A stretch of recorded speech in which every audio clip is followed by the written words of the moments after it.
Hi, welcome everyone. My name is David LeBlanc, host of the Self-Sufficient Youth Community. We are an online community based in Canada for like-minded people who are coming together to learn, share, connect, and prosper on our journeys towards increased choice, independence, and personal fulfillment. A large part of being more resilient and self-sufficient is having good health and wellness, including mental and emotional. So today I'm very pleased to be talking with Karen Jones, who runs a very popular and successful podcast called Rebel's Compass, which can be found on both YouTube and Facebook. The podcast is really wonderful in that it focuses on various aspects of developing personal resiliency, emotional change, and self-love while overcoming self-defeating thoughts. And we'll get into this and more during this conversation. Not only does Karen share her own thoughts and expertise on these subjects, but she also talks with different guests on her podcast who add another layer of richness and perspective and inspiration to the Rebels Compass podcast and the overall community. So Karen, it is fantastic to see you and welcome. Thank you, David. I'm very happy to be here on this side of the fence. I know, because I was on the other side of the fence a few times, had the honor of being interviewed by you on Rebels Compass. So why don't we kick it off by you sharing what is Rebels Compass? So Rebels Compass is a platform to be able to share information and modalities. So I started Rebels Compass probably about 5 or 6 years ago with a really good friend of mine, Mel, who's now moved to BC. And we recognized that things were moving more to social media, and we wanted to connect to people and be able to share stories. And both of us were terrified of doing videos, and both of us were not at all savvy when it came to social media or anything like that. So because I'd done a couple of videos for a challenge once before, I got nominated to do the videos. And we started the community to be able to share stories of our journey. We found that people, when they gather and they share stories and they have that level of connection, you can identify with somebody else's journey and not feel so alone. And also to share different modalities that are out there and be able to explain what they are. Because through my years of being self-employed, my past life business, when I lived in the UK, I was a hairdresser. And you can share different things with people. Oh, have you heard about this? And people would nod and say, yeah, I've heard about that. And they may have heard about it, but they don't really know what it is. So through this platform of Rebels Compass, we wanted to bring in different modalities for people to be able to share what their modality and their passion was, and even to share how they even started into it, because very often life happens and it shoves you in a direction and you end up going down a path that you perhaps thought about but never thought you could until you get that shove in that direction. So Rebels being us stepping outside of the box, and the compass being the heart that directs us, that's how we came by the name Rebels Compass. And at the time, Mel was doing training, doing shamanic work, and the compass represented the wheel and the energy wheel. So that's how the name was created. And it's just gone on over the years. And how it really took off was a few years ago, my dad passed away. And I did a very, very short video while I was in England saying that sorry for not being on Rebels Compass. I'm back in England. My dad passed away, and shared some of my experiences. And my son saw it, and my youngest son, who has a recording studio, said, Mum, you need to do more of these. So it became that level of just sharing and doing more of that. I'm really sorry to hear about your father.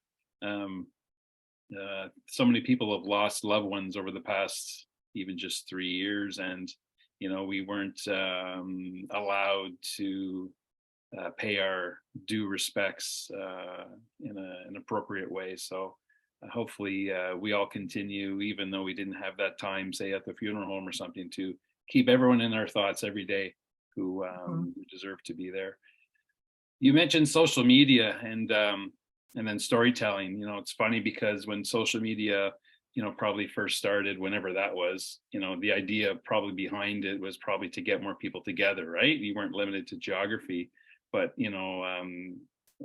it's just become quite the opposite, where it's less connection with people, and it's become even toxic in some cases. So I'm a big believer in pendulums shifting, and when they get too far, they naturally want to come back to their equilibrium more in the center. And I feel like when it comes to people and connecting and communities, we're kind of at that tipping point where it's got to come back. And I really like the idea of storytelling. So tell us a little bit about some of the modalities that you discuss on your podcast.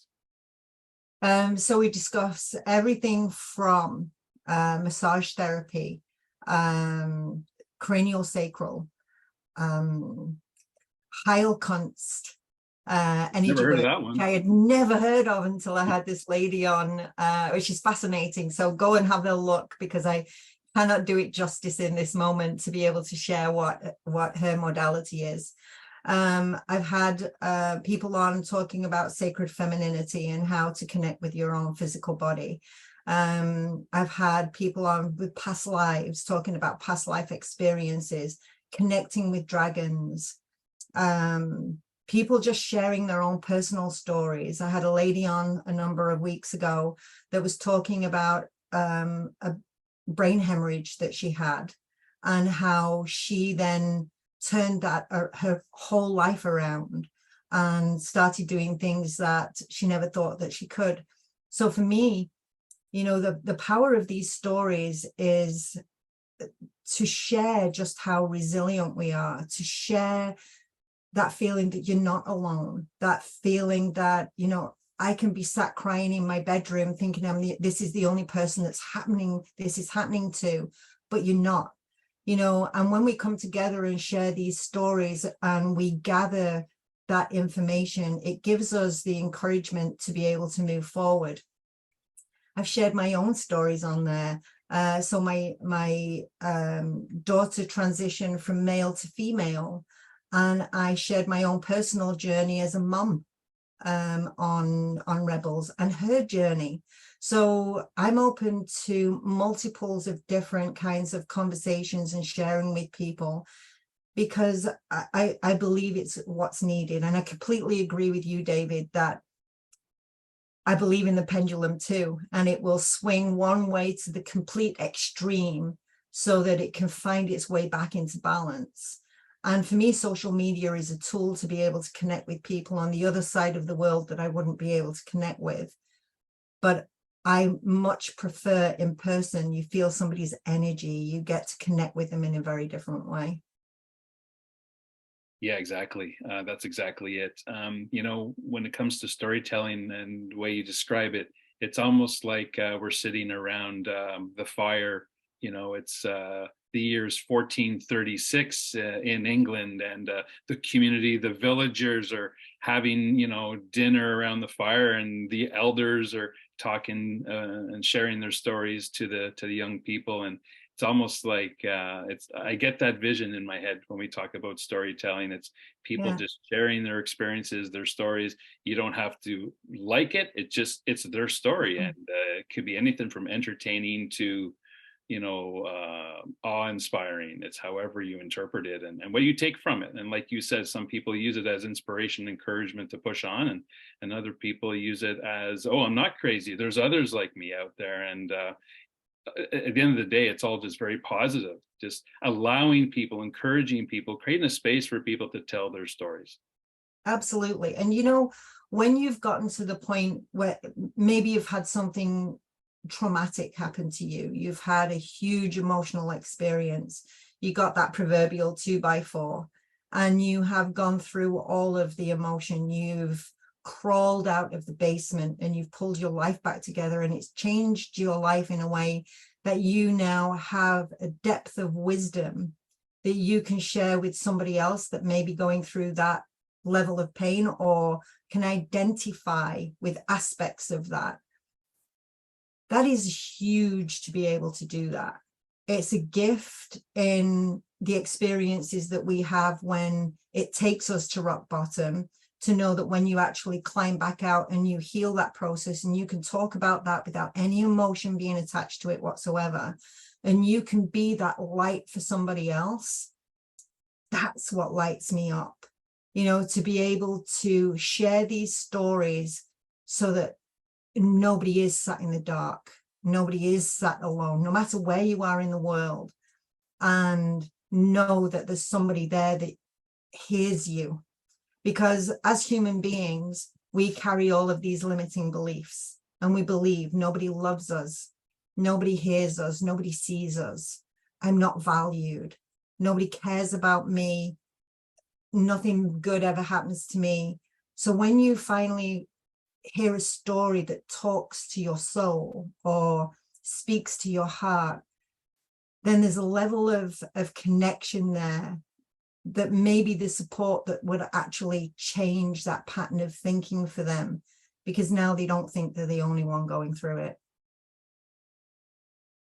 Self-limiting beliefs, now that is, everyone can associate with that and probably struggle with it to various degrees, probably mostly as an adult. It's probably something we learn maybe unconsciously in childhood, and then it exposes itself later in life when we're afraid to do a video, we're afraid to make a presentation at the office, we're afraid to meet somebody new. Hey, maybe they think I'm crazy, or why would they like me? There's so many different reasons. And I like your term when you always say unpeel the onion and Yeah. dig deeper into someone and what they're about. I just want to talk more about self-limiting beliefs, because it is most likely something that affects every human to various degrees. So what are some of the strategies maybe that you've learned, maybe even yourself, that could be shared with some others to maybe identify it, and then maybe what to do about it? Mm-hmm. So exactly, self-limiting beliefs are something that are programmed into us unconsciously through our childhood. From 0 to 8, you're just a sponge. So you're born into, let's say, quote unquote, unconditional love. I know not everybody is, but let's just use this as a scenario. You're born into unconditional love. Mom and dad hug you, cuddle you, feed you, do everything that you are being nurtured and cared for. And then round about 2, that kind of changes. You, what they call the terrible twos. Now you're told that love's conditional. You do that, you're not going to get that. You do this, if you behave this way, I'll give you a treat. If you do this, I'll give you that. So then we begin to learn in our life that everything is conditional on the way we behave. So good girl, good boy scenario. When you're a good girl or a good boy, you get this. So if you're raised in a family where dad's busy all the time and mom might be distracted, and you want affection and you want that level of love and cuddles, you begin to learn that when I do this, I get that. So let's use this as a scenario. When I do really well in school, then dad's really pleased with me and I get a treat. So dad will take me for ice cream, or dad will give me an extra hug, or dad tells me, oh my gosh, you did really well. Well done. For that 3 seconds, I feel good about myself. And then you go into, I need to achieve harder. I need to achieve more. So we're getting into that achievement mode where all you're looking for is that gratification that dad gave you that said you did a really good job. It's like that dopamine serotonin hit that you become addicted to, that you're looking for on a more regular basis, right? Exactly. And this is how life goes. And there's multiples of scenarios. This is just one I've chosen, but they all set up these programs within us. So our subconscious, our unconscious is a blank slate in some degree that we start plugging these programs in. And it's when I do this, I get loved. When I do that, I get told off. When I do this, mom loves me. When I do that, dad loves me. And this continues on. And we set up these belief systems that I'm not lovable, nobody likes me, nobody hears me. When I run in and say, mommy, I've got this to tell you, and mom says, go away, I'm busy right now. I don't have the time for this right now. As a child, that goes in, you know, I'm not worthy of being heard. I'm not important Not, enough at that's right. And the it's not moment. necessarily an intellectual thought, it's a feeling. Yeah. So we get that feeling of, you know, oh, I did something wrong. Mom's not going to love me now. Whatever that is. And these programs that go in are constantly running 24 hours a day, 365 days of the year by our subconscious program, the same program that beats your heart, lets your lungs go in and out and gets your body to function. So they're completely unconscious. And the majority of us go through life unconscious that we have limiting beliefs. We don't know that we have limiting beliefs. We work within the realms of what we're comfortable in, and we just say words like, oh, I'm not comfortable with that, or I don't like that. But we don't recognize that is a limiting belief within us that actually stops us from moving forward. So we just put our own blocks and barriers up. So I had many. I had so many. The majority of mine were being seen, being heard. I had a lot, and I'll share one or two of them that I can share right now. So one of my biggest limiting beliefs was being seen and heard. And I was raised with, in a British community, it's better to sit there and look a fool than to open your mouth and remove all doubt. That was one of them. And children are seen and not heard. Yeah. Which I know everybody can pretty much identify with that. So if you're a child that's seen and not heard, as an adult, your inner child still feels they need to be seen and not heard. So when you're in a school situation, let's say, you know the answer, but you're afraid to put your hand up because what if I get it wrong? My dad said it's better to sit there and look a fool than to open my mouth and actually be an idiot or a fool. And I need to be a child that's seen and not heard. So then these programs continue, and they continued for me all of my life until I got to the point where I moved to Canada when I was 40 years old and started working. My question to myself is, why do I behave the way I behave? Why do I do what I do?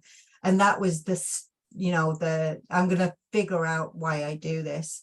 And I have broken free from a lot of my limiting beliefs. And part of the process of that for me was to go back to the original source.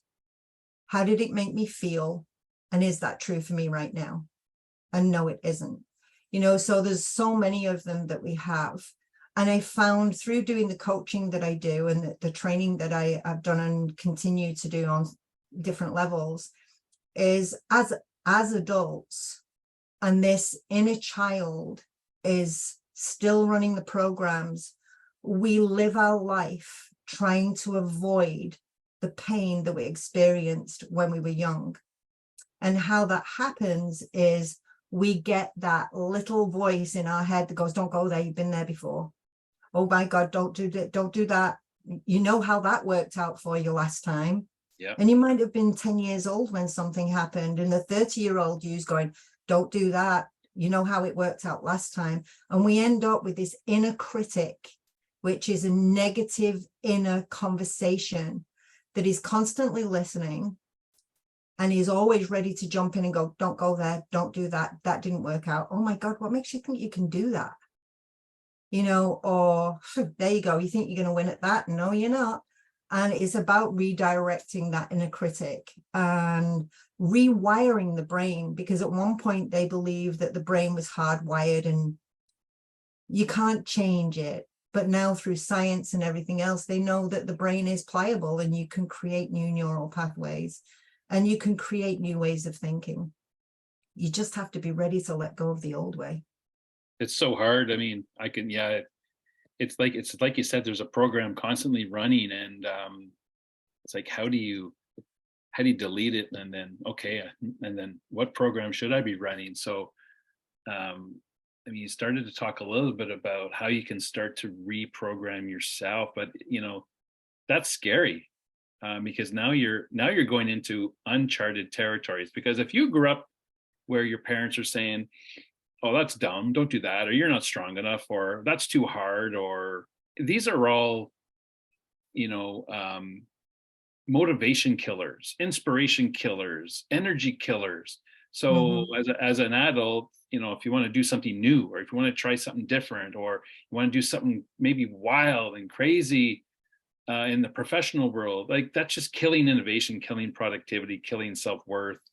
So how do we take that leap from I was told I wasn't strong enough, I wasn't smart enough, I wasn't good enough, I'm not worthy, that's not for you. How do you delete that program as an adult and seize the moment and tap into all of that untapped potential that you're sitting on and needs to be released to the world? Absolutely. And for me, I had multiples of different ways where I started to do this. Part of one of my journeys started out doing past life regression. I had somebody that I trust that does past life do these past life experiences on me, and I got deeper understanding for certain things that kept showing up in my life. And then when I did the training as an emotions coach, that was massive for me, because I hit something in doing the training that I didn't even know was inside of me. And we were doing the training, and something that came up for me was, I never want another person to feel like they have to beg to be loved and receive small morsels and think that that's okay. And that's exactly where I was.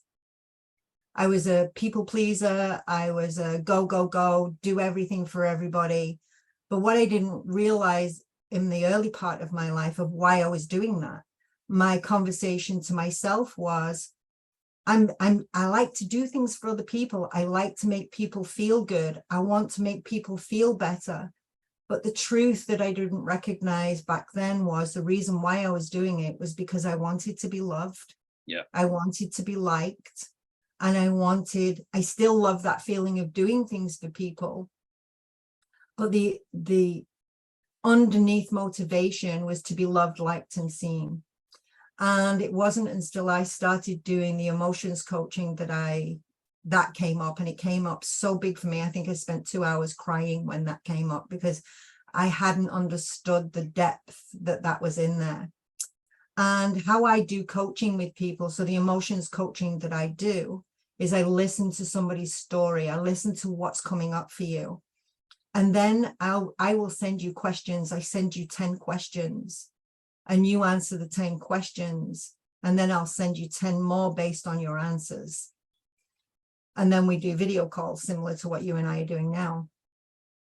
We have our own truth inside of us, because if you want to do it this way, we have the good angel on one side and the negative angel on the other, and you get those hits of inspiration. You can do that. You know you're capable of doing that. And then the little voice goes, yeah, that didn't work so well before. That's the negative inner critic. And we can break through that. And part of the process of that is recognizing when it's talking to you. We get so used to having conversations with ourselves 24 hours a day that we don't even recognize when we're speaking negatively to ourselves until somebody The else norm, puts right? That's the norm for us then at that point. Exactly. Yeah. So when you start to recognize, when you're brushing your teeth in the morning, might be an example, that when you brush your teeth in the morning, you're looking in the mirror and you go, oh, God, I'm getting old. Look at all the gray hair, or there's a new wrinkle, or whatever negative thing that you say to yourself, your subconscious is always listening to that.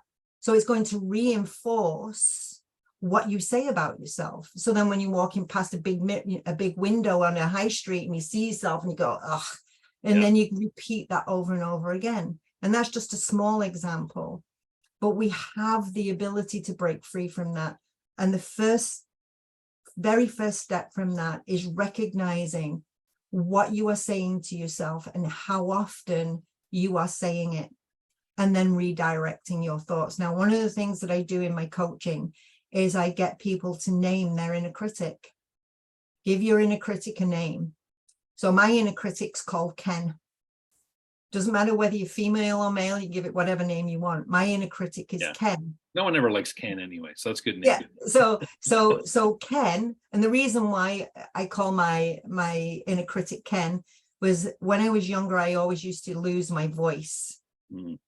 No surprise there, but my voice would go so husky, I would always get told I sound like a man. So instead of being Karen, I became Ken. So that's how I named my inner critic. I have multiples of clients that name them all sorts of different ways. But when I recognized how Ken was talking to me, and Ken was saying, Karen, what the hell are you doing that for? Or you can't do that. Or what makes you think you have the knowledge for that? I could shut Ken down and go, no, I'm learning something new. This isn't the direction I'm going anymore. I could say an affirmation to affirm the way I was going. I would put post-it notes everywhere. There was lots of other tools that I had. One of the biggest tools that I had was one of the statements that I had, because my voice was shut down so much, was I have a voice and I know how to use it. Right? That was my new mantra to Ken. So when Ken would jump in and say, you can't do that. Oh my God, don't stand in front of people. You know what happens when it does. Every time I touched a door handle to open my bedroom door, the front door, my car door, a store door, didn't matter. I would repeat that. I have a voice and I know how to use it. Because every time I touch something, that became the connection then to retraining my brain that whenever I touch the door handle, I only have to look at the door handle now and the words, I have a voice and I know how to use it. That's one way to be able to retrain that pattern. And there's multiples of other different ways, but that's an easy one. Recognizing how you speak to yourself, give your inner critic a name, shut the inner critic down when it starts. So would you find yourself speaking out loud, like talking to an invisible person? What, when I'm talking to my inner critic? Yeah, like Ken, you just be sitting there wherever you are, it could be at home in public, and you've had a negative trigger or have negative thoughts, and then you stand at the grocery line, whatever, and you just talk out loud, say, no, go away, Ken, or no, I can do this. Most of the time it would be in my head if I was out. Around people I know, first of all, if I recognize it's like, whoa, shutting that down, and somebody would say what, and it's like, oh, Ken just came up and this is what Ken said, and shutting Ken down. Yeah, so you can do out loud, you can do inside your head. Sometimes you don't want to be put in a straitjacket and carted off somewhere, so you know, saying it inside of your head too, or in a place of safety. I have family members and friends now that will outwardly tell their inner critic because they're at home safe with their loved ones who know what's going on, and outwardly go and shut them down immediately that way. So whatever works for you, right? I mean, if it's just quietly in your head, or if you actually need to yell it and scream it out at that moment, obviously preferably at home, or in your vehicle, or you know, not in the middle of a grocery store while you're picking up apples. One of the things I'm going to guess is probably important, because so far you've talked about doing this on your own, right? This is you alone, struggling, trying to make some positive gains. I'm going to assume that helping you along, you have to be around supportive individuals, whether it's friends or family, you know, because often what we're told in our childhood, that you can't do it or you're not good enough, sometimes it continues in the people who surround us as adults still, right? So what can you talk about in terms of the support structure around us? Yeah, so certainly doing coaching has massively helped me. I've had my own coaches and now I am a coach myself. So getting coaching, because you need that accountability and the process to be able to keep going in that momentum in making changes. Environment is a huge thing. So if you are in a toxic environment and you know inside of you that something desperately needs to change, then environment shift is huge. Now, if you're in a home and you cannot change your home environment, you can certainly change a small portion of that. Perhaps you can change a bedroom or a corner in the house somewhere, that when you move into that space, it gives you your space. having like-minded people around you that will call you and say, you know, when you say certain words, to redirect you, because our words are incredibly powerful, and we don't recognize how powerful our words are. And I'll give you an example. Many years ago, I used to teach sound therapy, and I had a group of people I was teaching sound therapy to, and anything that was negative that came up, I'd put a glass of water in one room and a glass of water in the kitchen, and told them anything negative, speak it to the water, get rid of it and speak it to the water. And then one in the other room was only positive. Now, by the end of the evening, that water smelled like stagnant water. And including myself, we were all shocked at how stagnant that water smelled. Now, anybody who's researched Dr. Emoto knows of that. And Dr. Emoto talks about how energy holds patterns, or water holds energy patterns. So when you think about, we are mostly water, when we speak negatively to ourselves on a daily basis, we're constantly reaffirming that into our crystalline energy in our own physicality. So having somebody around you that will redirect you when you're speaking negatively, either outwardly about the world, like the world's gone to hell in a handbasket. No, what's positive that you see in the world? Redirect, redirect, redirect, and you're constantly redirecting until it becomes a new habit. Again, doing affirmations, creating a space for yourself at home. Perhaps it's, if you can't at home, but you can get out now, the weather's better, you can find a park to go into, meditate. And I know people find it difficult sometimes to meditate, but even if you can find something that you enjoy listening to, there are so many tools. Journaling is another way of getting your thoughts out on paper. There's so many different ways out there that you can really start to break through. And as you spoke of earlier, that comfort zone that we're in, we can become very comfortable with being miserable, and we stay there. Yeah. Right. Yeah. And when it gets uncomfortable, when things get really uncomfortable for you, that's when you're just about to break out of that comfort zone into a new one. Because when you're discovering about yourself, it's going to be uncomfortable. It's going to bring things up that, like an elastic band, it wants to go back to where it was. Well, you don't want to go back to where you were. You want to continue to stretch and expand that comfort zone.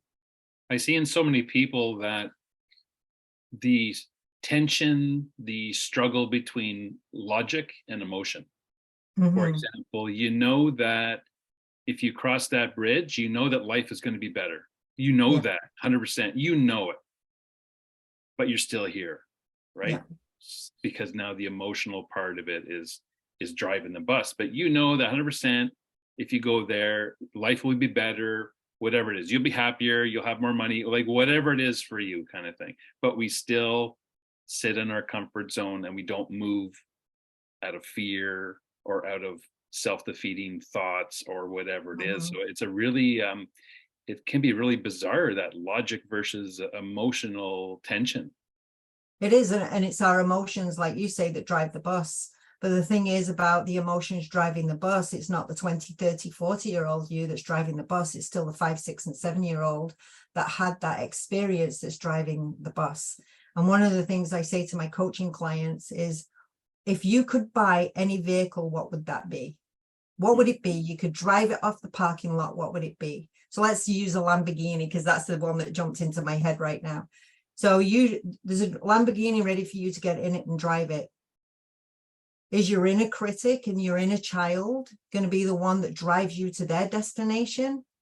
Or are you going to start working with your inner child and healing that part of yourself so you can get in the driver's seat and drive your vehicle to your destination the way you want to go, not the way that somebody's still trying to protect themselves from feeling something they felt 20, 30, 40, 50 years ago. For those people who still have parents around, this is going to be a weird question, just popped into my head. Have you seen, or would it be valuable, because if the source of a lot of our issues is with our parents, have you seen people going back and sitting down with mom and or dad and say, hey, I'm finding I'm acting like this. And I think it might be because of, obviously you got to do it in a way where they're not becoming so defensive. But have you seen people talking with their parents about this and just almost like a Perhaps.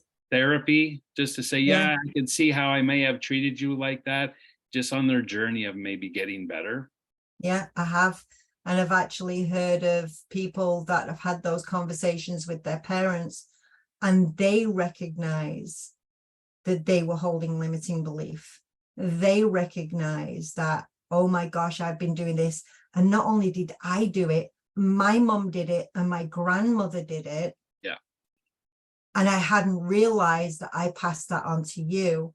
And thank you very much for bringing that to my attention, because that's how generational patterns are created. Mom did it, grandmother did it, or dad did it, grandfather did it. And we continue with those generational patterns. But one of the things that I do know is that there is always, always, always going to be somebody that comes along in a family that says, no, I'm going to break this pattern and I'm going to change it. And sometimes they're made to be or named the black sheep of the family. Sometimes they're disassociated with family because they don't fit in with, well, it's always been this way. If you're that kind of person that is called the black sheep or is shunned by your family, then maybe you're doing some big breakthrough work, that you are changing generational patterns that will not continue through you. Well, I'm just thinking about myself now when you're talking about that. Yeah, I guess that kind of makes sense. You're absolutely right. Just even the language we talk, right, as parents. Well, that's how I was raised, or that's how your grandmother or your grandfather, or I never got that when I was your age. All these little things that we say as parents, right? And you're right, it's passed from generation to generation, which the good things that are passed, that's awesome. But a lot of the things are not good. They're just, they're behaviors and routines that are forged in the era, and not always applicable in today's environment. Having a working on the farm and having a very strong command and control environment with the family of, kids, 12 kids, and everyone had a job to do. You weren't a son or a daughter, you're like a worker. That was your primary responsibility. Well, that doesn't apply today. So having that kind of parental mode where it's command and control and there's a lack of affection, and it's more about what you produce and less about the quality of the person you are. Yeah, I could see a lot of mental health issues as a result of it. And I think that's one of the key areas, one of the drivers of our mental health issues today, is that we're raising kids to be poor adults, and we're just perpetuating that generation to generation. It needs to stop. Yeah, well, the last several years has certainly played into that, where we were separated and we were unable to connect, and children didn't have then the connection with school friends, and everything became online, which, like we mentioned right at the beginning, in some places is a really good tool, but it's not a way of life. We were not designed as human beings to be separate, be alone. We were designed to be in community. We were created to be in community, because when we're in community, we raise the level of the community. We have your elders that have seen a lot and experienced a lot, that then are able to use that wisdom to be able to support a young adult or a child moving up. They hold space. Well, if you want to continue to do that, then do it and see where you are at the end, and then come back to me if you're willing to learn and experience. And we've gotten so far away from family community, so far away from sitting at a dining room table and having a meal, so far away from just having a conversation. I watch my granddaughter with her girlfriend when she comes round, and they can be sat next to each other, both on the phone. and everything's done in a abbreviated text. I've had to learn a brand new language in text because it's like, what does that mean? Because it's 3 letters for a whole word. And And there's no emotion in it. There's no quality of connection, because you're not expressing yourself in a passionate, emotional way. You're not getting angry, which can be beneficial and constructive to a absolutely, relationship. You're not crying, you're not laughing out loud, like you're not releasing all of those energies if you're just typing to each other, right? It's no, very subdued, and it's like your whole body is just, in mind is just on a quiet, low mode. As you know, when you get together with people, your energy goes up because you're energized usually exactly. by the others, and it's expressed in laughter and having fun and maybe getting hit in the head in the ball and crying, and then you're good and away you go again, you're back playing. So yeah, Yeah, it's the lack of connection that we're having physically, especially with kids, which is problematic. The other thing that I really, really would love to see change in our society in North America is, let's stop putting our elders in homes. Let's yeah. have grandma and grandpa live with us here. And there's a ton of benefits in doing so. A lot of them you already elaborated on. Mhm. Society changed so much, when women went from being the primary caregiver at home to having to go to work so that everybody could survive. And I know that I have so many women in my life from varying ages that would love to be at home raising their children, but because of the way society is, it's not feasible because they don't have enough money to be able to pay, particularly now, for what they need to pay for. So it's that emotional rip inside of a mom, particularly, to be a working mom or stay at home mom. Now, I know lots of dads are in that position too, where it's that choice between, do I be a stay at home dad or go to work? And very often going to work to earn enough money to be able to quote unquote survive is where we go. And in the process of that, we lose a lot of connection. Yeah. And when we had home, I mean, homes are pretty big here in Canada, where you could have grandparents living at home or in a granny flat, and only if they get to the point where they are medically Yep. incapable Yep. of being taken care of at home, then transition there.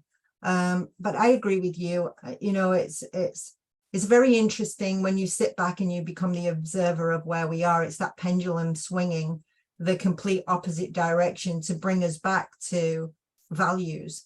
And I think the 3 years that we spent in and out of being isolated, a lot of our values and our beliefs were challenged then.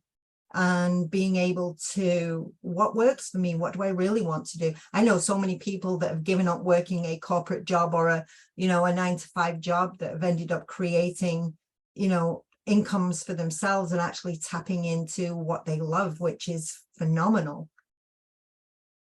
That's exactly it. You took the words right out of my mouth. The last 3 years was a forced disruption, to say the very least, in a lot of people's Mhm. lives. But I think there was a tremendous benefit that it woke them up a bit in terms of, oh, yeah, why am I, say, commuting for 3 hours a day, Monday to Friday?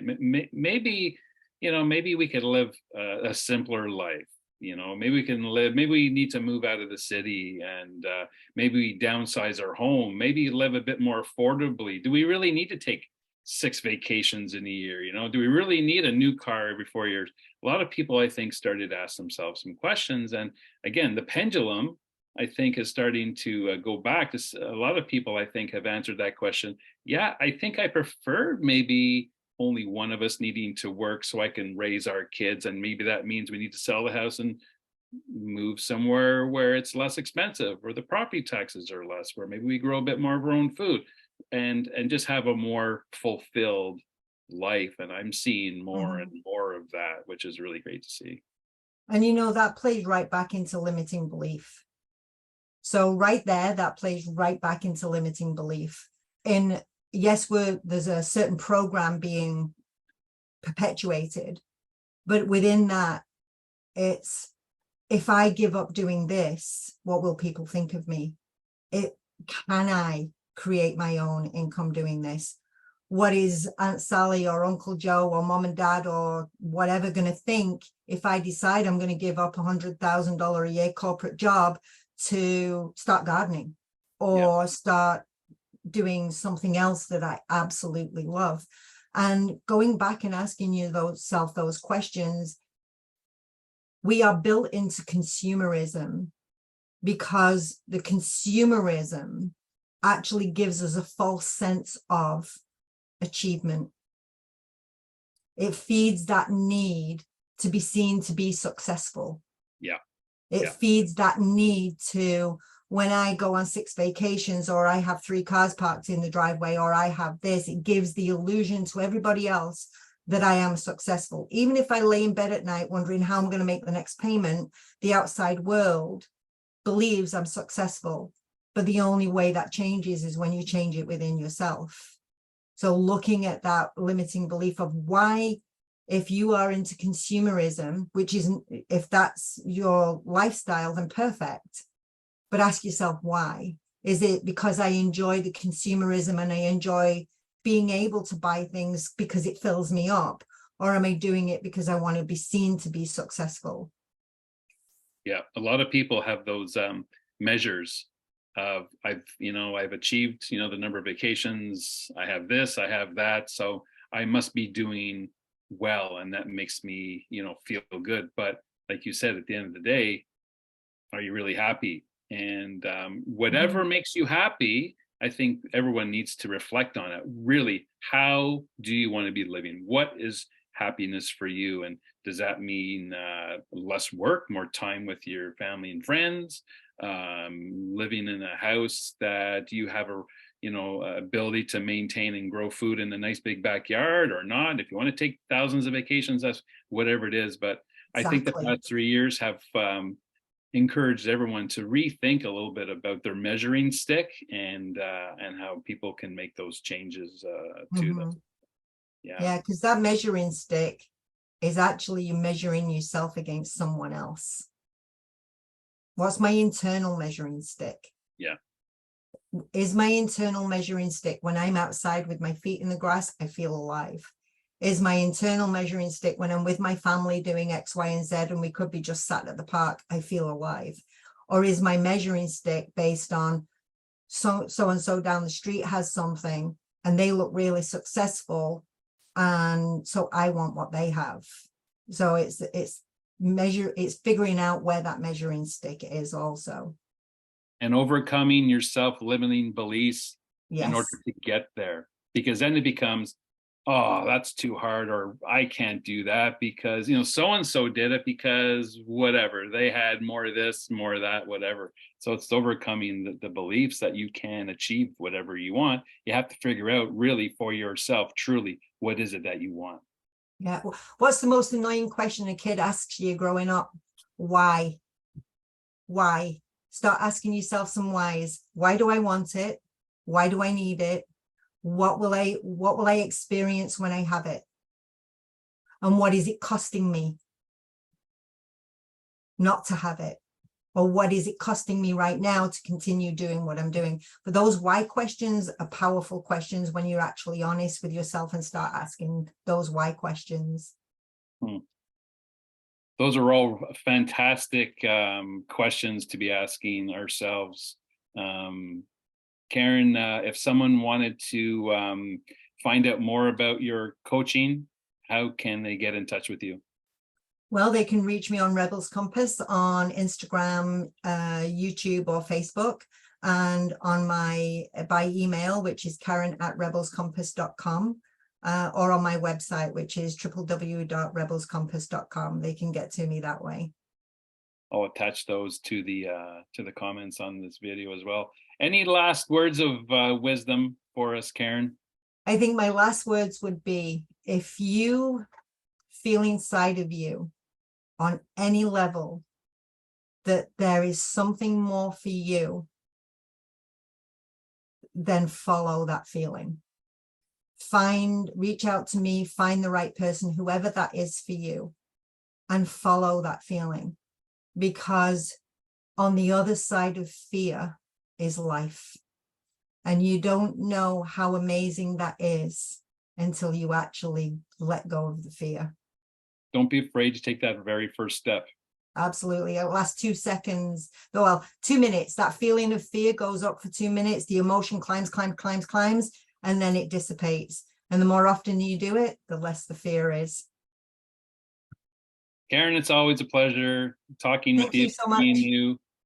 I wish you all the best and hope to talk with you again soon. Absolutely. I look forward to having you and Jessica on Rebels again. We always look forward to it. We're probably due for another one soon. Absolutely. Thank you, Karen. Have a wonderful day. You too. Thank you. Thank you.